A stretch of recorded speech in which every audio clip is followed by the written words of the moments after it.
इसके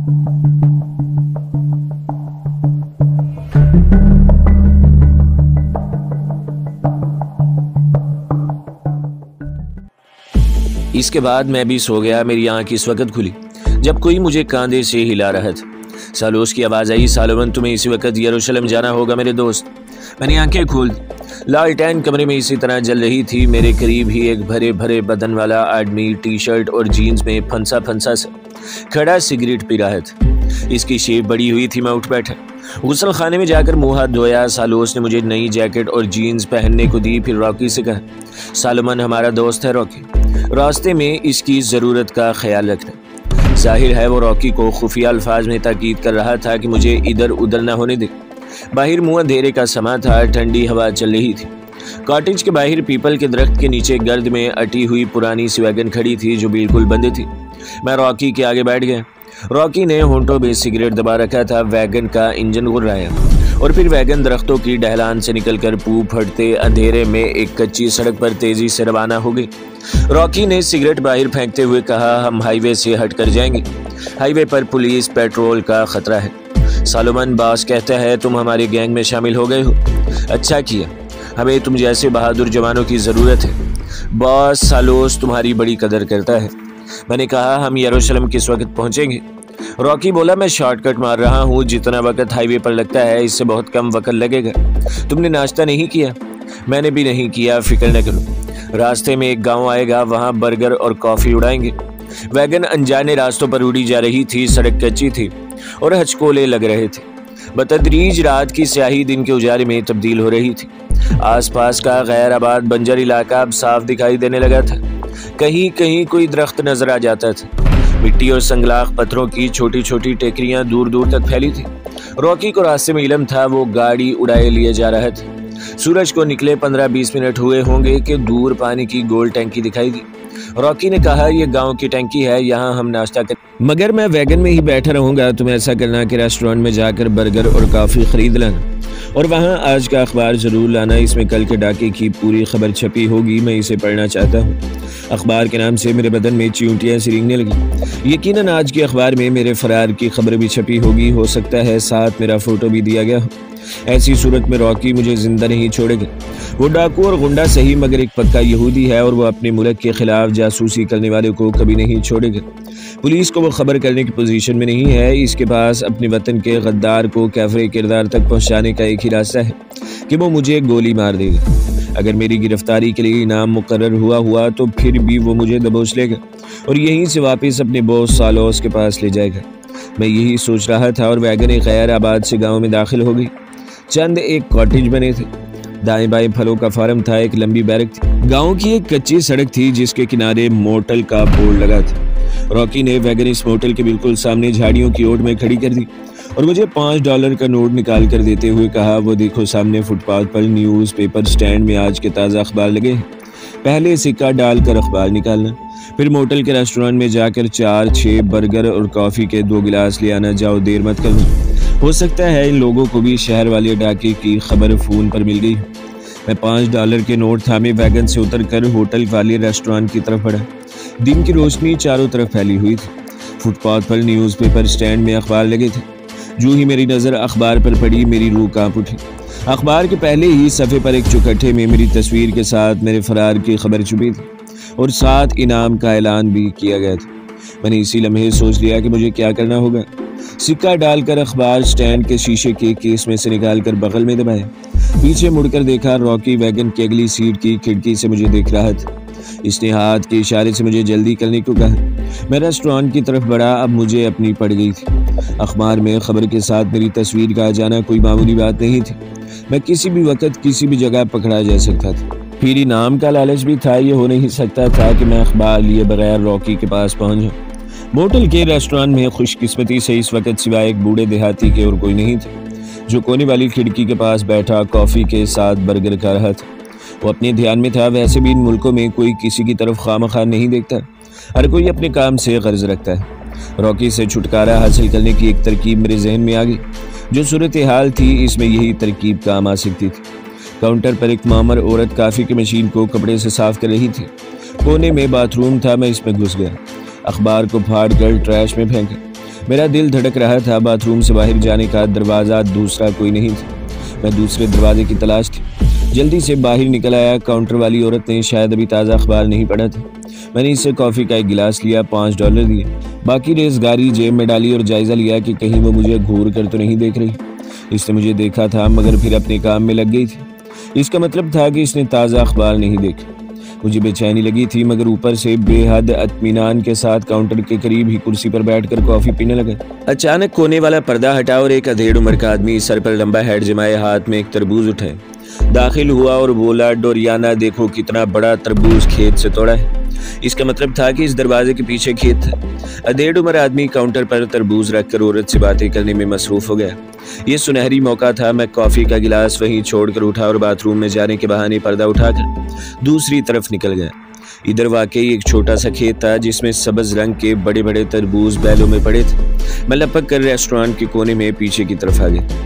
यहाँ से मुझे रॉकी की वैगन झाड़ियों के पीछे खड़ी नजर आ रही थी। रॉकी का बाजू खिड़की से बाहर था और वो परेशानी के आलम में अपनी उंगलियां खिड़की पर बजा रहा था। इसने 2-3 बार सर निकालकर मोटल की तरफ देखा। वो परेशान था। मैं अंदर जाकर कहाँ गायब हो गया। मैंने जायजा ले लिया था कि वहाँ कोई गाड़ी या ट्रक वगैरह नहीं था। फिर रॉकी ने हल्का सा हॉर्न दिया। मैं चुपचाप रेस्टोरेंट के कोने में लकड़ी की दीवार के साथ लगा इसे तकता रहा। रॉकी ने दोबारा हॉर्न दिया। जब मैं फिर भी बाहर न निकला तो वो गुस्से में वैगन का दरवाजा खोलकर बाहर निकला और इधर उधर देखता अपने कॉलर चढ़ाए लंबे लंबे डग उठाए रेस्टोरेंट में दाखिल हुआ। मैं इसी मौके के इंतजार में था। दौड़कर वैगन के अकब में आया। दूसरी जानिब से वैगन का दरवाजा खोलकर अंदर घुसा। ड्राइविंग सीट पर बैठते ही इंजन स्टार्ट किया और पहले गियर में डालकर पूरी रफ्तार से वैगन को खींचकर वहां से ले उड़ा। पीछे रॉकी पर क्या गुजरी होगी इसका अंदाजा आप भी बखूबी लगा सकते हैं। मगर मैंने पलट कर भी ना देखा और वैगन को तेज रफ्तारी से चलाता कच्ची सड़क पर कहीं से कहीं निकल गया। मुझे रास्तों का इल्म नहीं था मगर रॉकी की जुबानी इतना इल्म हो चुका था कि ये कच्ची सड़क हाईवे के पहलू से होती हुई मुख्तलिफ गाँव से गुजरती यरूशलेम तक जाती है। वैगन में जाहिर है तेल का जखीरा इतना ज़रूर था कि मैं यरूशलेम तक पहुंच जाता। मैं कच्चे रास्ते पर अंधाधुंध गर्द उड़ाता वैगन उड़ाए लिए जा रहा था। मुझे मालूम था कि पीछे गांव में कोई ऐसी गाड़ी वगैरह नहीं है जिसको लेकर रॉकी मेरा पीछा करे और वो सालूस को फ़ोन भी नहीं कर सकता था क्योंकि रेस्टोरेंट में फ़ोन था ही नहीं। लेकिन सालूस के बोसीदा कॉटेज में फ़ोन नहीं था। इसके बावजूद रॉकी एक यार मुजरिम था। वो कुछ भी कर सकता था। इसके लिए मैंने एक लम्हे के लिए भी रफ्तार मदम न की। इस वक्त कच्चे रास्ते पर वैगन 60 किलोमीटर की रफ्तार से भाग रही थी और खूब खड़खड़ा रही थी। खतरा अगर था तो यही कि कहीं इसका इंजन पिंजर अलग ना हो जाए। गाड़ी का इंजन काफ़ी ठीक हालत में था और एक ख़ास आवाज़ को बरकरार रखे चल रहा था। तकरीबन 1 घंटा गुजरने के बाद छोटी सी टैंकी वाला एक और गाँव आ गया। मैं वहाँ रुके बगैर आगे निकल गया। दोपहर का वक्त था कि मुझे बाएं जानिब डहलानी छतों वाले कॉटेज नजर आए। इसके पीछे दरख्तों के झुंड उभरे हुए थे। धूप खूब तेज थी। मुझे इस बात की शदीद तशवीश थी कि मेरे फरार की खबर तस्वीर के साथ अखबारों में छप चुकी है। अब मैं लोगों में गया नहीं तो पकड़ा गया। बाएं जानिब निस्बतन बड़ा गाँव आबाद था। यहाँ एक कारखाना भी था। मैं गाँव 1 सेकंड के लिए रुके बगैर इस गाँव को पीछे छोड़ गया। इस वक्त मुझे ये पता लगाने की अशद ज़रूरत थी कि मैं सही सीमत पर जा रहा हूँ कि नहीं। ऐसा भी हो सकता था कि मैं यरूशलेम के बजाय किसी दूसरे बड़े शहर में जा निकलूं। चूँकि मैं किसी बाकायदा बड़ी सड़क पर सफ़र नहीं कर रहा था इसलिए वहाँ संगे मील के निशान बिल्कुल नहीं थे। हाईवे खुदा जाने मुझसे कितनी दूर थी। रास्ते की गर्द ने मेरे बालों और चेहरे का हुलिया बदल दिया था। फिर भी मैं बड़ी आसानी से पहचाना जा सकता था। मैंने सुबह से सिवाय कॉफ़ी के एक घूंट के और कुछ भी ना खाया पिया था। पेट में चूहे दौड़ रहे थे जो मेरी फिक्र और तशवीश की वजह से कदरे नाखुश थे। ऊपर से मेरे धमाका खेज मौत का लम्हा भी करीब से करीब तर आ रहा था। सिर्फ अगला 1 दिन और 1 रात बाकी रह गई थी।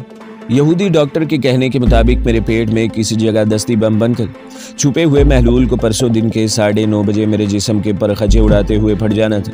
मैं एक बार फिर गैर आबाद बंजर वीरानी में से गुजर रहा था। रॉकी का ये कहना दुरुस्त निकला कि ये सड़क यरूशलेम जाकर ख़त्म होती है। कम से कम अभी तक सड़क किसी जगह पहुंचकर ख़त्म नहीं हुई थी, चली जा रही थी। रास्ते में 1-2 फलों के फार्म भी आए। कहीं कहीं सब्जियों के खेत गुजर जाते, कोई इकलौता कारखाना भी दिखाई दे जाते। वैगन एक छोटे से गांव के करीब से गुजर रही थी कि मुझे फुटपाथ के कोने में एक स्लॉट मशीन लगी नजर आई। मैंने वैगन इसके पास जाकर खड़ी कर दी। उतर कर फुर्ती से मशीन में सिक्के डाले और बारी बारी एक कोका कोला का टिन और 2 बर्गर के पैकेट निकाले और वैगन में बैठकर जल्दी जल्दी हड़प करने लगे। साइड में लगे आईने में से पीछे भी देख रहा था। पीछे कोई नहीं था। बर्गर खाकर ठंडा कोका कोला पीकर टिन बाहर फेंका। जान में जान आई। एक बार फिर वैगन उड़ाता हवा से बातें करने लगा। दिन डूब गया, सूरज अपने पीछे अंधेरे की स्याह चादर फैलाकर गुरूब हो गया। मैं अभी तक सफ़र कर रहा था। एक मुकाम पर पहुंचकर मुझे अपनी दाहिनी जानिब खंभों पर लगी मर्करी लाइट्स नजर आने लगी। यकीनन ये हाईवे की बत्तियां थी। मैंने ये महसूस करके घबरा गया कि जिस सड़क पर मैं सफ़र कर रहा था इसका रुख भी अब हाईवे की तरफ हो रहा था। इसका मतलब था कि ये कच्ची सड़क अब हाईवे में जाकर मुद्गम होने वाली थी और हाईवे पर मेरे लिए खतरा ही खतरा था। ताहम एक तसल्ली ज़रूर थी कि वक़्त दिन का नहीं था, रात का था। मुझे वैगन में बैठे आसानी से नहीं देखा जा सकता था। आखिर वही हुआ। सड़क इधर उधर से घूमती हुई हाईवे पर जा निकली और मैं हाईवे के एक गेट में से निकलकर पहली लेन में आ गया। हाईवे पर 2 लेन एक तरफ और 2 लेन पीछे की तरफ जा रही थी। हाईवे पर ज़्यादा ट्रैफिक नहीं था। मैं बड़ी आसानी से वैगन को दूसरी लाइन में लाया। अब मेरा रुख जनूब मशी की तरफ था। मैं बेताबी से किसी संगे मील के इंतज़ार में था ताकि मुझे पता चल सके कि मैं यरूशलेम से कितनी दूर हूँ। कभी कभी कोई तेज़ रफ्तार जदीद मॉडल की कार मेरे साथ वाली लेन से आगे निकल जाती। मैं कभी सर खुजाने के बहाने अपना सर दूसरी तरफ कर लेता। एक संगे मील आया और इतनी तेज़ी से पीछे की तरफ निकल गया कि मैं कम रोशनी की वजह से भी इस पर लिखे हुए हुरूफ न पढ़ सका। हाईवे पर चढ़ाई आ गई। जब चढ़ाई ख़त्म हुई तो मैंने देखा कि दूर ऊंचे नीचे टीलों पर किसी शहर की रोशनियां जुगनुओं की तरह जगमगा रही। मेरा दिल खुशी से उछल पड़ा। यकीनन ये यरूशलेम ही था। अगले मील पर मैंने वैगन की रफ्तार आहिस्ता कर दी। सामने से संगे मील आया तो मैंने हेडलाइट्स की रोशनी में यरूशलेम 7 किलोमीटर लिखा हुआ साफ पढ़ लिया। खुदा का शुक्र अदा किया कि आखिर मैं अपनी मंजिल पर पहुंच गया था। वैगन गर्द से अट गई थी। सादिया का स्टोर जिस इलाके में था उस शहर का मशरकी इलाका था और वहाँ कदीम तर्ज के दरवाजे के सामने इंजीरों का बाग और एक चश्मा भी बहता था। यरूशलेम के मज़ाफ़ात में दाखिल होते ही मैंने अपना रुख शहर के मशरकी दरवाजे की तरफ मोड़ लिया। दरवाजे से कुछ दूर एक गड़ी के किनारे वैगन को रोक कर नीचे उतरा।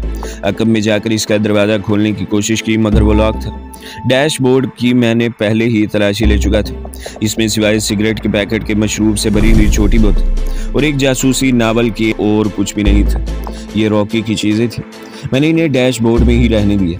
जहाँ वैगन खड़ी थी वहाँ अंधेरा था और जैतून के दरख्तों के झुंड उगे हुए थे। मैंने वैगन को गड्ढे में लुढ़का दिया। इस सबूत को मैं ज़ाया कर देना चाहता था। इस काम से फारिग होकर मैं इंजीर के बाग में आ गया।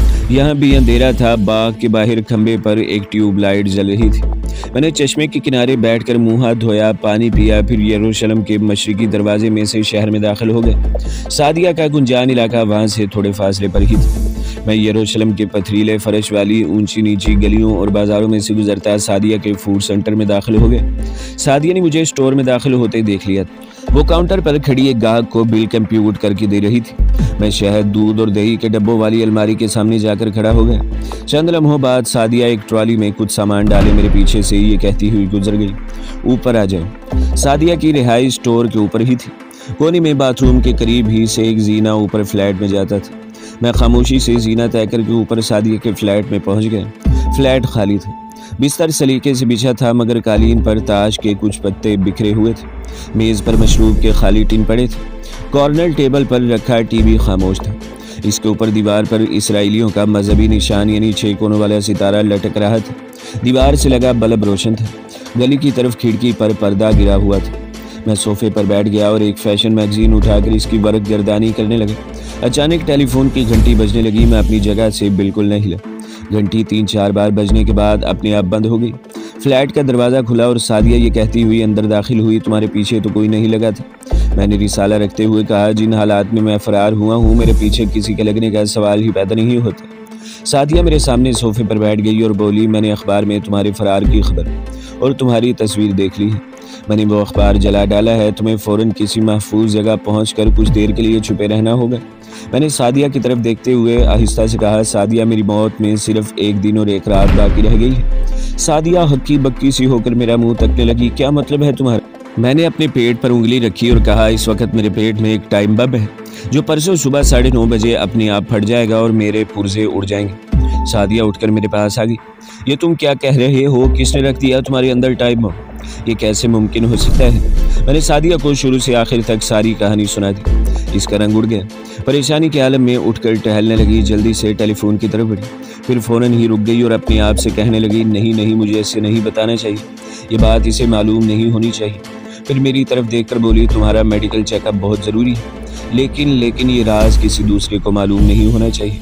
मैंने कहा मेडिकल चेकअप से कुछ नहीं होगा। सादिया, मुझे इस खबीस यहूदी डॉक्टर ने साफ बता दिया था कि दुनिया का कोई डॉक्टर मेरे पेट में किसी खुफिया जगह छुपे हुए धमाका खेज मादे की निशानदही नहीं कर सकेगा, लेकिन ये मुकर्ररा वक़्त पर ज़रूर फट पड़ेगा। मैंने अपनी आंखों से एक बदनसीब के पेट में ये मवाद फटते देखा है। सादिया, इसके जिस्म के पुर्जे उड़ गए थे, हालांकि इसके पेट में बहुत कम महलूल डाला गया था। सादिया ने अपना सर पकड़ लिया, फिर घबरा कर बोली, लेकिन हम हाथ पर हाथ रखकर नहीं बैठ सकते। इस धमाका खेज मवाद को तुम्हारे जिस्म में भी असर करना होगा, तुम्हें हर हालत में बचाना होगा। मैंने कहा, यहाँ हमारा ऐसा कोई भी हमराज नहीं है जो इतनी सलाहियत रखता हो कि मेरे अंदर गर्दिश करते धमाका खेज मवाद का तोड़ करके इसे बेअसर कर दे। सादिया उठकर फ़ोन की तरफ गई। मैं उकाद को बुलाती हूँ। मैं जल्दी से बोला, वो कौन है? इसने अखबार में मेरी तस्वीर देखी होगी, इसे मत बुलाओ। सादिया नंबर घुमाते हुए बोली, मैं इतनी अहमक नहीं हूँ कि किसी अजनबी को यहाँ बुला लो। उकाद MBBS है और हमारा अपना आदमी है। तुम्हारा चेकअप बहुत ज़रूरी है। वो तजर्बेकार डॉक्टर है, वो तुम्हारे जिस्म में से ख़तरनाक मवाद ज़रूर बाहर निकाल देगा। सादिया रिसीवर कान से लगाए कुर्सी पर बैठ गई। हेलो, डॉक्टर दानियाल हैं क्या? कब तक आ जाएंगे? Okay, thank you. सादिया ने भी दिली से रिसीवर रख दिया। उकाद को भी आज ही रिमला जाना था। एक यहूदी सेंटर में इसका खास मरीज है, वो इसे देखने रिमला इसके कंट्रोल हाउस गया हुआ है। 2 दिन पहले नहीं आएगा। वो हाथ मलते हुए उठकर बेचैनी से टहलने लगी। अब क्या करूं? अचानक मेरी तरफ देखकर बोली, तुम फौरन बॉर्डर क्रॉस करके काहिरा चले जाओ, वहाँ वो लोग तुम्हें बचा लेंगे, वो सब ठीक कर देंगे। सादिया की ये तजवीज़ मेरे दिल को लगी। वाकई अगर मैं फौरी तौर पर किसी तरह इसराइली बॉर्डर क्रॉस करके मिस्र पहुँच जाऊँ तो वहाँ बेहतर से बेहतर मेडिकल एड मिल सकती है। वो लोग मेरी जान बचाने के लिए सरकारी सतह पर सरतोड़ कोशिश करेंगे। मुमकिन है इनके ज़राए की मदद से मेरे पेट का धमाका खेज मवाद बेअसर बनाया जाए। मैंने सादिया की तरफ देखकर कहा, लेकिन सादिया, ये बुज़दिली नहीं होगी कि मैं महज अपनी जान बचाने के लिए अपना मिशन अधूरा छोड़कर वापस चला जाऊंगा। सादिया बोली, जो हालात तुमने बयान किए हैं, इन हालात का तकाजा है कि पहले तुम्हारी जान बचाई जाए, इसके बाद सोनिया को भी बरामद कर लिया जाएगा। अभी सोनिया को ब्लैकमेल करने के मुज़ाकरात सरकारी सतह पर नहीं पहुँचे, लेकिन तुम्हारे पास ज़्यादा वक्त नहीं है। मैं अभी इंतज़ाम करती हूँ। तुम्हें आज रात ही यहाँ से निकल जाना चाहिए। मैं तुम्हारे लिए कपड़े और खाना लेकर आती हूँ। सादिया चली गई और मैं हालात की संगीनी पर गौर करने लगा। मैं अपने पेट को हाथ लगाते हुए घबरा रहा था, जैसे मेरे पेट में बारूदी सुरंग छुपी हुई हो, जिसे अगर ज़रा सा हाथ भी लगाए तो पड़ जाएगी। सादिया ने मुझे नई पतलून और कमीज़ ला कर दी और कहा, खाना ला रही हूँ, लेकिन तुम्हें सेफ्टी रेजर से अपने सर के बाल मोड़ देने होंगे। मुंशे भी साफ कर देना, कुछ तो हुलिया बदलेगा ना तुम्हारा। खाना खाने के बाद मैंने गुस्ल खाने में जाकर पहले कैंची से अपने सर के बाल काटे, फिर उन्हें सेफ्टी रेजर से जैसे तैसे हो सका टिंड कर ली। बड़ी हुई दाढ़ी मुंशे भी साफ कर ली। गहरे रंग की कमीज और पतलून पहनी, गले में इसराइली लड़कों के नए फैशन के तर्ज पर काला रुमाल बांध ली। सादिया अपने तहखाने में जाकर खुफिया कोड सिग्नल के जरिए अपने किसी साथी एजेंट से राब्ता पैदा करने की कोशिश कर रही थी, जिसने रातों रात मुझे इसराइल का बॉर्डर क्रॉस कराना था। सादिया ने वापस आकर बताया कि खास आदमी 1 घंटे तक यहाँ पहुँच जाएगा। वो तुम्हें अपनी जीप में बिठा कर ले जाएगा। तुम्हें इसराइली बॉर्डर सिक्योरिटी फोर्स की वर्दी पहननी होगी जो वो अपने साथ लाएगा। फिर इसने मेरे पेट पर उंगली रखनी चाहिए। मैं जल्दी से पीछे हट गया। नहीं नहीं सादिया, खुदा के लिए इसे हाथ मत लगाना। कम बख्तों ने न जाने कैसा धमाका खेज मवाद डाल दिया है मेरे पेट में। किसी वक्त तो खुदकुशी करने को दिल चाहता है। सच, मैंने कभी अपने आप को इतना बुज़दिल महसूस नहीं किया। सादिया गहरा सांस लेकर बोली, तुम इन यहूदी डॉक्टरों और साइंसदानों की यारी से वाकिफ़ नहीं हो। उन्होंने न्यूट्रॉन बम भी तैयार कर लिया है। बहरहाल तुम घबराओ नहीं। काहिरा के डॉक्टर इन यहूदियों से ज़्यादा लायक हैं और वहाँ हर तरह की सहूलत भी मुयस्सर होगी। वो लोग तुम्हारे जिस्म से धमाका खेज मवाद को ज़रूर निकाल डालेंगे। मैंने कहा, इस कम वक्त का पता चलेगा तो इसे बाहर निकालेंगे। सादिया चौंक कर बोली, अरे रात की खबरें लगा, ज़रूर तुम्हारे फरार की खबर होगी। ये कहकर सादिया ने टीवी ऑन कर दी। टीवी पर एक यहूदी लड़की खबरों की अनाउंसमेंट कर रही थी। फिर स्क्रीन पर 6 कोनों वाला सितारा है, फौजी साज बजा और खबरें शुरू हो गई। खबरें पढ़ने वाला एक मर्द और एक औरत थी। मर्द ने आते ही ऐलान किया कि अरफात ग्रुप के फ़लस्तीनी गोरीलों का एक ख़तरनाक एजेंट हमारी जेल से फ़रार हो गया है। इसके साथ ही स्क्रीन पर मेरी अखबार वाली तस्वीर आ गई। सादिया के मुंह से हल्की सी चीख निकल गई। ये हरामी तुम्हें हर हालत में पकड़ना चाहते हैं। मैं जल्दी से उठकर टीवी के पास वाले सोफे पर बैठ गया। यहूदी अनाउंसर की शक्ल दोबारा आई। वो कह रहा था, ये अपने आप को यहूदी जाहिर करता है मगर असल में काहिरा का मुसलमान अरब है। हमारी हिरासत से इसे फ़रार हुए ज़्यादा वक्त नहीं गुजरा, लिहाजा यरूशलेम के गवर्नर के हुक्म से इसके ऐलान के साथ ही शहर के सारे दरवाजे बंद कर दिए जा रहे हैं। फसील शहर के इर्द गिर्द कर्फ्यू लगा दिया गया है। कोई शख्स 2 रोज़ तक न शहर में दाखिल हो सकेगा न शहर से बाहर जा सकेगा। इस दौरान में हमारी फ़ौज के सिपाही फ़लस्तीनी एजेंट को गिरफ्तार करने के लिए घर घर की तलाशी लेंगे। फ़ौज फसील शहर के साथ गश्त करेगी। जिसने बाहर निकलने की कोशिश की से वहीं गोली मार दी जाएगी। ऐलान ख़त्म हो। सादिया ने टीवी बंद कर दिया और मुस्तरब होकर बोली, अब क्या होगा? उन्होंने तो हमारे तमाम रास्ते बंद कर दिए हैं। मैं खुद परेशान सा हो गया। अब तो मेरी मौत यकीनी थी। मैंने कहा कि अब फसीले शहर से निकलने का कोई खुफिया रास्ता नहीं है। ऐसा कोई रास्ता मुझे मालूम नहीं। सादिया ने सर नफ़ी में हिला दिया। मैं उठकर खिड़की के पास गया तो सादिया ने फ़ौरन मुझे रोक दिया। खिड़की से बाहर मत जाना। टेलीविज़न पर तुम्हारी तस्वीर के दिखाए जाने से हालात ज़्यादा संगीन हो गए। तुम बहुत जल्द पहचान लिए जाओगे। मैं सादिया के पास आकर बैठ गया। क्या ऐसा नहीं हो सकता कि मैं रात के अंधेरे में यरूशलेम की दीवार फांद जाऊँ? सादिया ने एक बार फिर नफ़ी में सर हिला दिया। लगता था इसका जहन कुछ सोच रहा है। कहने लगी, फसील शहर इतनी ऊंची है कि तुम इस पर चढ़ नहीं सकोगी और फिर फ़ौज जगह जगह तैनात होगी। वैसे इससे एक बात साबित होती है कि उन्होंने तुम्हें अहमियत बहुत दी है। शायद उन्हें यकीन हो गया है कि तुम फ़लस्तीनी एजेंटों के मास्टर स्पाई हो और तुम ही इन्हें इसराइल में फैले हुए तमाम फ़लस्तीनी एजेंटों का पता बता सकते हो। तो दोस्तों, अगली किस्त देखने के लिए हमारे चैनल को सब्सक्राइब करें, वीडियो को लाइक करें और बेल के आइकन को भी दबा दें ताकि हर जो आने वाली वीडियो है वो आपको सबसे पहले मिलती रहे।